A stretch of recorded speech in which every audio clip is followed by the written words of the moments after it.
I'm Steve Johnson, News Director for theDove TV. Check out our other videos and visit our website at thedove.us. Thanks.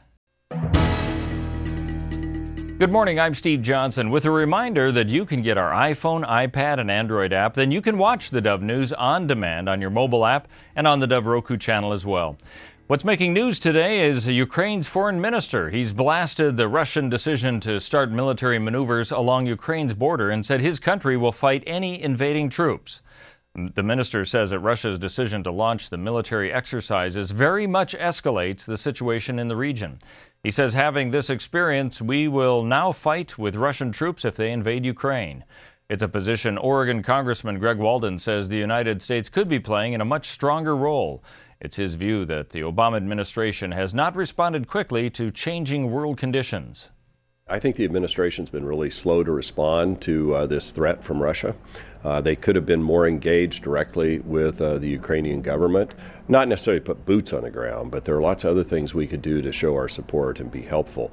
And I think that it just proves the whole quote-unquote reset that President Obama had with Vladimir Putin. If this is the reset, I think I'd rather go back to what we had before. Now, Walden says that his concern is that the president has drawn lines in the sand before when it comes to international affairs and then walked away from enforcement. He says this is one of those cases.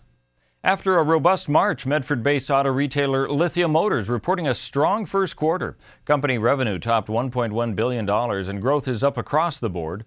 Lithia also made a number of dealership acquisitions, and Brian DeBoer says there may be more. We really believe that there is a ripe opportunity to be able to continue with acquisitions, and I really believe that our organization, capital-wise and people-wise, are ready for the challenge on increased growth. So, as long as the pricing remains at levels that meet our ROE thresholds, we plan on continuing to grow. Now, during the first quarter, Lithia picked up 2 dealerships in Hawaii, 1 in California, 1 in Texas, another in Alaska. The Food and Drug Administration making a poor decision and should rescind a proposed regulation on brewers in the nation, according to an Oregon senator. Democrat Ron Wyden going to bat for Oregon's brewers after the FDA's new plan to require more stringent requirements for record keeping. Senator Wyden has been touring the state talking with local brewers and says instead of using the spent grain for cattle feed, it could cost brewers more than $8 million a year to compost the grain and more than $18 million in landfill charges. In Portland, where we had people from around the state, some people said they just have to turn the lights out on a part of their operation. And in a fragile economy, we don't want to see that happen. Wyden says that he's requested the FDA to rethink its ruling.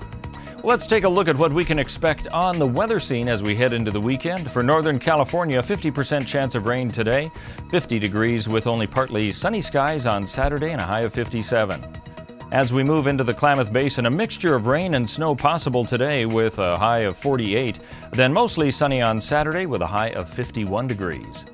Heading over along the coast, rain expected through the weekend, a high today of 55, 56 expected on Saturday. Moving into the Bend area in Central Oregon, a mix of rain and snow today, a high of 48, 51, and mostly sunny tomorrow. And for the Southern Oregon area, a 50% chance of rain in Medford today with a high of 55, 59 tomorrow, and partly sunny skies. Rain could be coming back in on Sunday with a high of 56, lows in the upper 30s and low 40s. That's a look at news and weather. You're up to date on the Dove.